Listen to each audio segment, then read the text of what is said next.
Hello friends, welcome to my channel. आज के इस वीडियो में हम MA political science paper first history of political thought के क्वेश्चन आंसर पढ़ेंगे। फर्स्ट क्वेश्चन है, रूसो का सामान्य संकल्प का सिद्धांत के बारे में बताना है।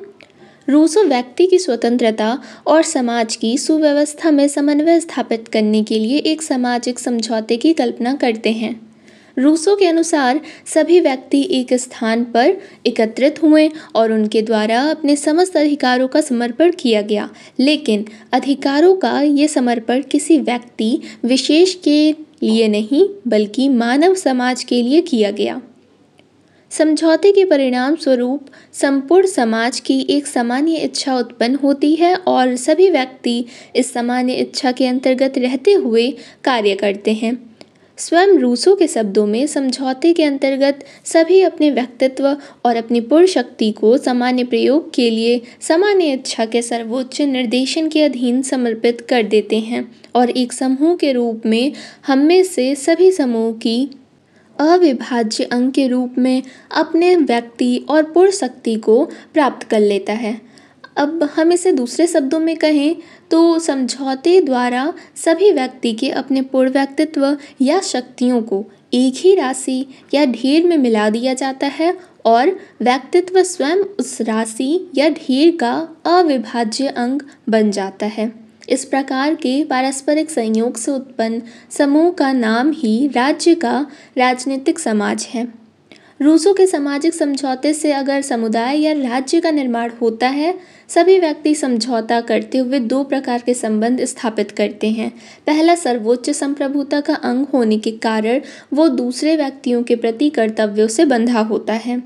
दूसरा, राज्य का सदस्य होने के नाते वो प्रभु शक्ति के साथ कर्तव्यों से बंधा हुआ होता है। सामाजिक अनुबंध को प्रभावशाली बनाने के लिए ये जरूरी है कि जो व्यक्ति सामान्य इच्छा की आज्ञा का पालन करने से इनकार करता है, उसे नागरिकों के सभी समाज द्वारा इनका पालन करने के लिए बाध्य किया जाए। अगर ऐसा नहीं किया जाता है तो सभी व्यक्ति स्वच्छंद आचरण करने लगते हैं, तो समझौता भंग होने से अवांछनीय स्थिति उत्पन्न हो जाएगी। अतः व्यक्ति को स्वतंत्र बनाए रखने के लिए सामान्य इच्छा की आज्ञा पालन करने के लिए बाध्य किया जाना जरूरी है। सामाजिक समझौते की विशेषताएं। रूसो द्वारा प्रतिपादित समझौता सिद्धांत की प्रमुख विशेषताएं कई प्रकार की हैं। जैसे कि रूसो के समझौते के अंतर्गत व्यक्ति के दो रूप दिखाई देते हैं। पहला व्यक्तिगत और दूसरा समूहगत। समझौते के अंतर्गत सभी व्यक्ति अपने समस्त अधिकारों का समर्पण कर देता है, लेकिन अधिकारों का ये समर्पण किसी व्यक्ति विशेष के प्रति नहीं बल्कि संपूर्ण समाज के प्रति किया जाता है, क्योंकि व्यक्ति भी इस संपूर्ण समाज का सदस्य होता है। इसीलिए समाज का सदस्य होने के नाते समूहगत व्यक्तित्व के आधार पर अपनी वो शक्ति या फिर इस समझौते के आधार पर व्यक्ति की स्वतंत्रता सीमित नहीं होगी, बल्कि वो वास्तविक स्वतंत्रता प्राप्त करेगा, क्योंकि जनहित में कार्य करना या कर्तव्य भावना का पालन करना ही स्वतंत्रता है। इसलिए जब राज्य मनुष्य को अपनी इच्छा अनुसार नहीं बल्कि जनहित के लिए कार्य करने के लिए बाध्य करेगा, तो वास्तव में सभी व्यक्ति स्वतंत्र होने के लिए बाध्य किया जाएगा, बल्कि इसे वास्तविक नैतिक स्वतंत्रता प्राप्त होगी।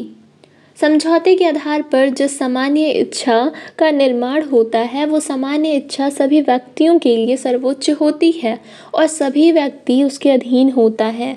ये सामान्य इच्छा ही राज्य, प्रभु शक्ति और सब कुछ है। समझौते के आधार पर निर्मित सामान्य इच्छा हमेशा ही न्याय युक्त होती है और जनहित उसका लक्ष्य होता है। व्यक्ति स्वयं अपने हित के संबंध में ठीक प्रकार से विचार नहीं कर सकता।